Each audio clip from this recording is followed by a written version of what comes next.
Hi guys, this is a pre-lecture for this Friday's lecture on September 6th, which will be on Kirchoff's laws in networks. And the way we finished Wednesday's lecture is we talked about just a basic setup for a telegraph, and I'd like you to warm up with this problem based on last lecture. Start by calculating the number of turns in an electromagnet with a cross-section of 3 centimeters squared, which can lift 20 grams across a 2 millimeter gap 100 kilometers away. And you can assume a 48-volt battery, which is like 4 car batteries connected in series, which we'll talk about later, and the wire of gauge 12. Okay, so you can pause. All right.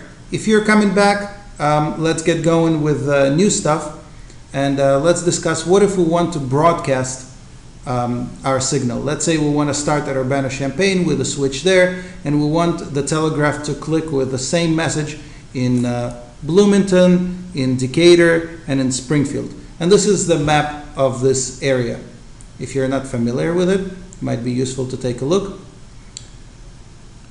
All right, so we can set up like this. We can have the wire running from Urbana-Champaign, transmitting the signal to the receiver, which is the electromagnet in Bloomington, then run into Springfield, going to the electromagnet there, and then from Springfield to Decatur, going through electromagnet there, another receiver, and coming back to Urbana-Champaign. That's one possible configuration, but we could also do this. From Urbana-Champaign, we could run a wire, well, a set of 2 wires, one going there and one coming back to Decatur. And in Decatur, we could branch off with one set of wires going to Bloomington and going through electromagnet there and coming back, and the other going to Springfield, going through electromagnet there and coming back.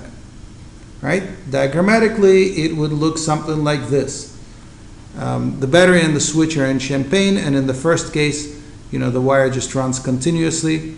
Here's a symbol for a bunch of wire, which is not coincidentally the same as the symbol for the resistor here. And we're going through an electromagnet, that's Bloomington, run into Springfield, going through an electromagnet, going to Decatur, electromagnet, and coming back to Champaign, versus the other configuration where we will go to Decatur here, and then one branch will go to Bloomington, go through electromagnet there and come back, and the other branch will go to Springfield, go through electromagnet there and come back, and go through electromagnet in Decatur and come back to Champaign.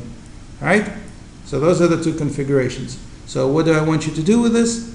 All right, so for the 2 configurations, figure out all the resistances. We'll start there. Calculate the resistances for all the wire segments based on the 2 geometries in the slides above, and assume 12 gauge wire.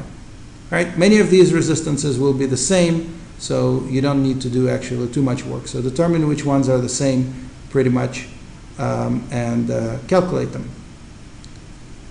All right? You have the formula for the resistance, so go.